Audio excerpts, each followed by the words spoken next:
This hay that I had ordered did get brought in yesterday. When I have the hay sitting in front of me, I'm like, okay, I have a lot of hay. Because right now, these animals, okay, so I am feeding a mixture of corn stalk bales with a high TDN protein hay. So the hay that I buy, I mix it with corn stalk bales. So there's one type of hay that I buy, and then there's another type of hay that I buy. So type 1, I would say, is the corn stalk bale, and the corn stalk is just mostly it's just mostly roughage material. There's nothing really in it. The TDN is probably somewhere around 55%. The protein in it somewhere probably around 5%. And then the second type of hay that I buy is a high TDN, high protein hay that I utilize as a protein supplement for these animals' diet, as well as a source of energy for these diets, as a source of TDN for these animals. And so I mix the two hays, and right now when I look at how many corn stalk bales that I have, and I look at how much of this new hay that I have in my storage right now, I bought something called the peanut hay. And so it has a lot of peanuts still in it. And so I got something called a peanut hay. It's supposed to, the test came out at about 18% protein, and so I would estimate that the TDN is somewhere around 65%. So when I look at how much hay that I have, if I had these animals, if I had, you know, because here about next week I'll have 57 animals on this property. I will have 57 animals on this property, and even if I fed the animals a total mixed ration, so if I fed them every little bit of food that they were gonna eat, if I fed them their entire diet by hand, so I didn't let them out on to eat any grass at all, I could still probably feed them for about 3 to 4 months. And so I'm starting to think that doubling up on my hay is not a good idea. I have a lot of food material, and I also have a shipping container with about 12 to 14 tons of corn in it. And so I have a shipping container that has multiple tons of corn in it. I have a lot of hay. I mean, granted that I do have 50 animals coming in next week, and I'll have 57 animals on this property, I still have a lot of hay sitting in storage.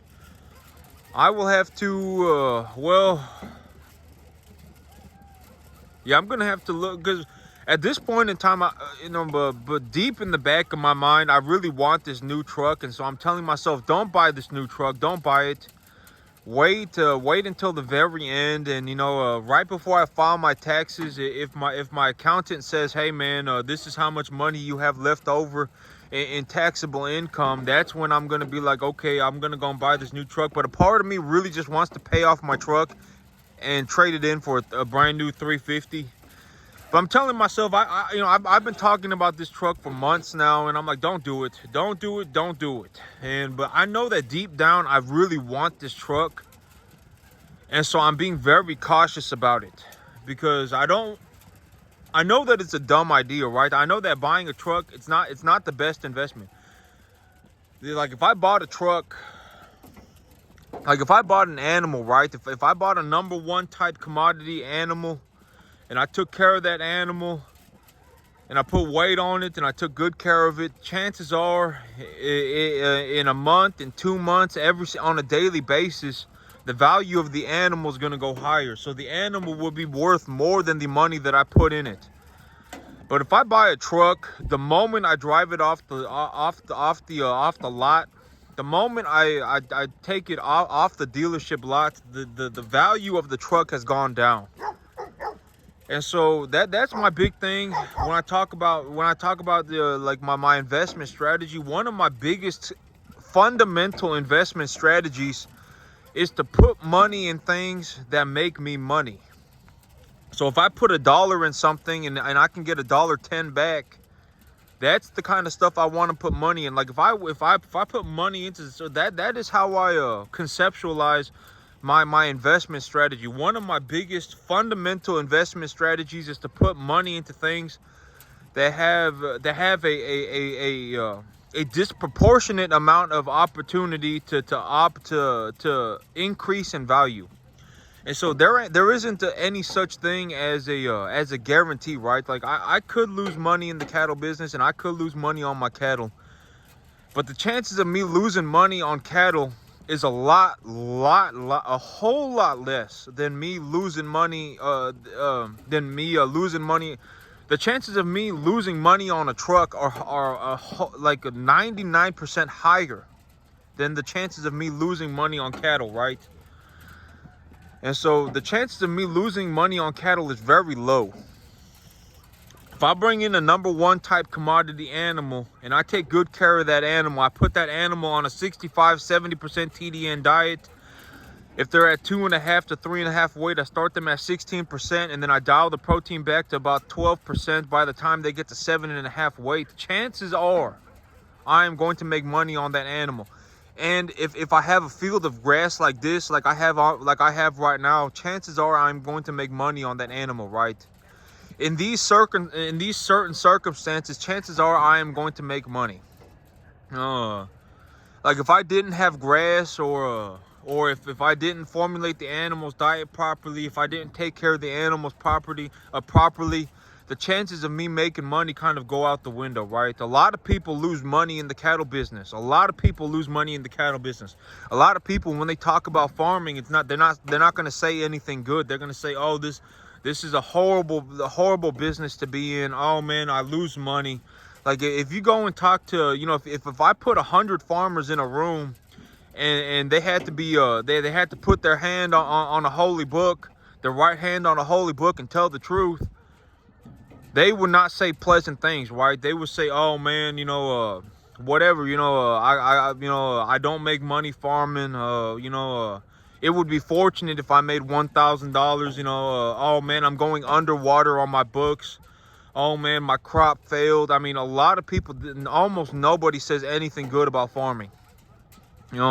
Talking to somebody like me, it's a very, very, very, listening to somebody like me is a very, very, very rare opportunity to see somebody who is very successful at farming. I mean, and I'm talking about successful in the monetary sense, right? I make a lot of money. And a lot of people, you don't really know, I always, one of my big things in life is like, don't idolize people, right? Oh man, this person has a 500-acre farm. Oh man, this person has a 100-acre farm. How nice would that be? Oh man, how how unfair is that? Don't idolize people, right? Because you never know what's going on with these people. Like if they had a coming to God, right, and then they were sitting in front of God, and they had to tell the truth. You never really know, right? I mean, if they had to tell the honest truth, they could say stuff like, "Oh man, I barely make it, right? I barely have enough money to really do anything for myself. Oh man, I barely make this much. Oh man, that is realistically what could be going on with a lot of people. And a lot of people, they don't really make good money, And I mean, you never really know what's going on with people, right? A lot of people, like if I got to know an individual very, very, very thoroughly to the point where I know what they think about on a daily basis, a lot of people could be getting freaking wrecked. Oh man, I barely have enough money to do anything. Oh man, every dollar that I have goes right out the window, and everything that, you never really know, right? And so you never, like, even me, I mean, even with me, but, there's an old saying, right? Real recognize real. I mean, I can't fake this, right? I don't have like AstroTurf in the back, right? Like I'm not growing fake grass in the back. I don't have fake grass on the back. My animals, I'm not like, these animals, a number one type commodity animal. I mean, you can't really fake this stuff, right? I mean, these animals are putting on weight. They look very healthy. My checks are, I got checks hitting my bank account. I'm making a lot of money. All that stuff is objective, right? I can't just make this stuff up. Because like when I go and talk to people, they're not really going to tell you the entirety of their situation. They may tell you stuff like, oh man, I got a 1,000-acre farm. Oh man, I got a 500-acre farm. Oh man, I got this tractor. Oh man, I got this truck. Whatever, right? But until you actually know the person and take a good hard look at their books and see how they're managing their money, you never really know what they're doing. You know, me, because, you know, I make a lot of money. I do very good for myself. I have a lot of opportunities in life. I'm very good at planning out my money and stuff like, you know, I do very well for myself.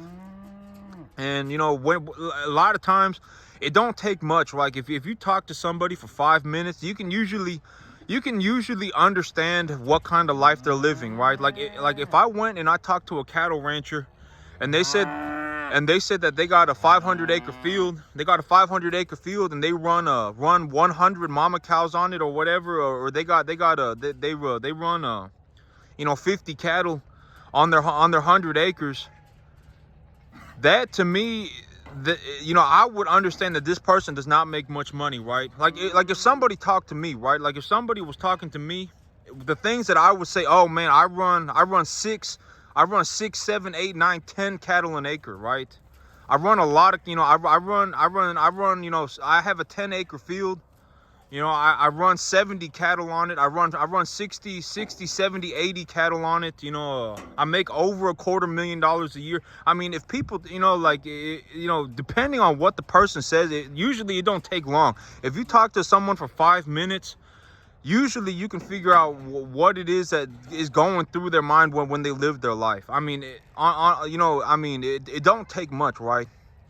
And like me, like if someone asked me what was going on my farm right now, and you know, I was sitting there and I had my right hand on a holy book, and I had to tell the truth.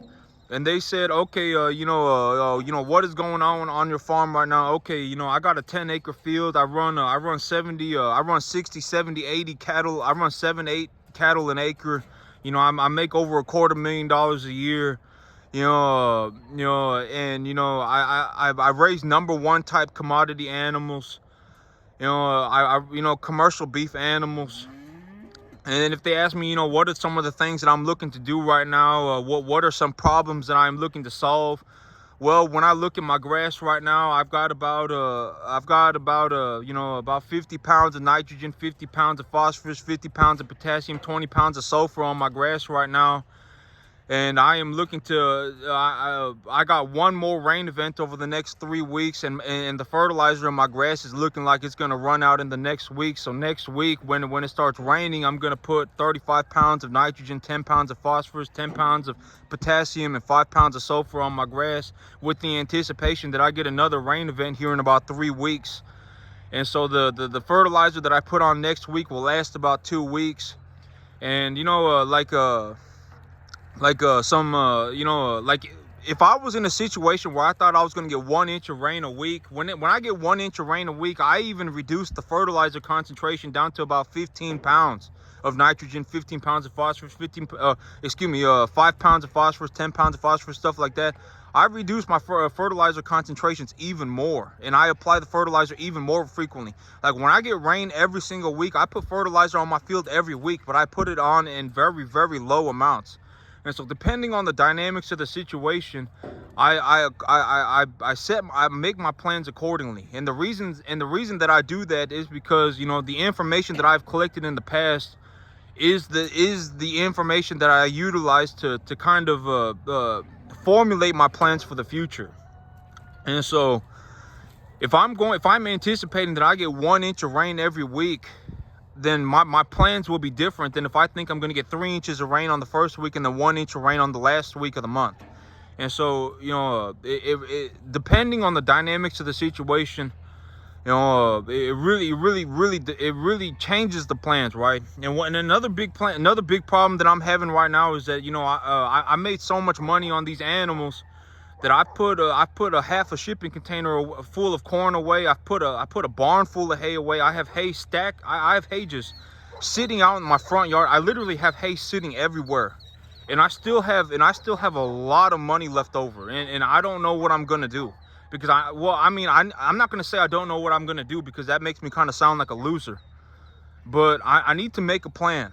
I need to figure out what I'm gonna do, because you know, sitting on $25,000 is not a good idea, right? I mean, it's just not a good idea. If I sit on 25 grand in 6 months, I'll still have 25 grand. So that's one of my big problems, is that if I'm not gonna buy any more hay, and I'm not gonna buy any more corn, well then, you know, then realistically, you know, I always say my top 3 things that I invest in is number 1, cattle, number 2, land, number 1, cattle and cattle feed, number 2, land, and then number 3 on the very, very, very bottom of the list, like disproportionately very far down on the list, is equipment.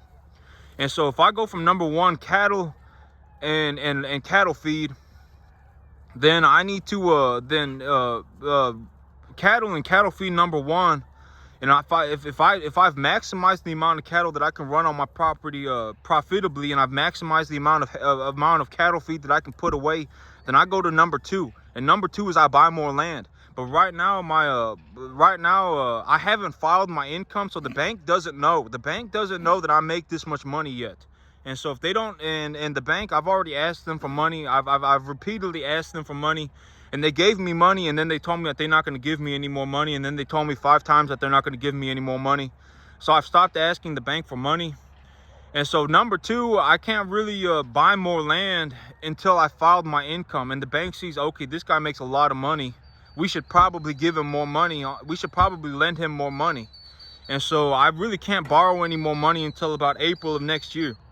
And so number 2, I mean, I can still buy land, but it would have to be some sort of a creative financing. Like I would have to find a seller financing or something like that. I would have to find some creative financing beyond the bank to purchase the land.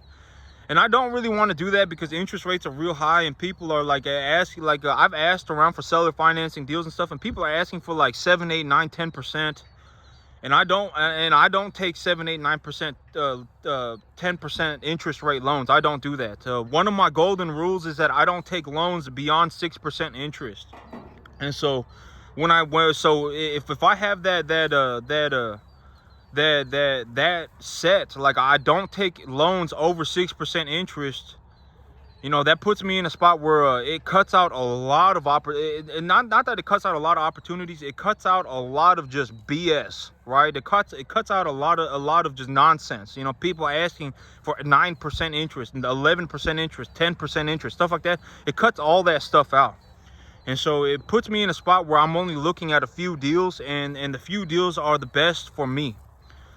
And so that puts me in a spot where I only have number 3. Not that I only have number 3, but number 3 becomes an option. And that's where I become, maybe I need to go and buy equipment. You know, maybe I need to just use my money to pay off my truck and trade it in for a brand new 350. And so that's why I've come back like in full circle around to this 350. But when I look at the 350, if I can buy more cattle, and if I can buy more cattle feed, or if I can buy more land, I would buy more cattle and more cattle feed and more land before I bought the 350. Because if I bought that 350, I mean, you know, it would take money away from my cattle business to pay for that 350, right? The money that I could have utilized to invest further into my cattle business would have to go into buying an F350.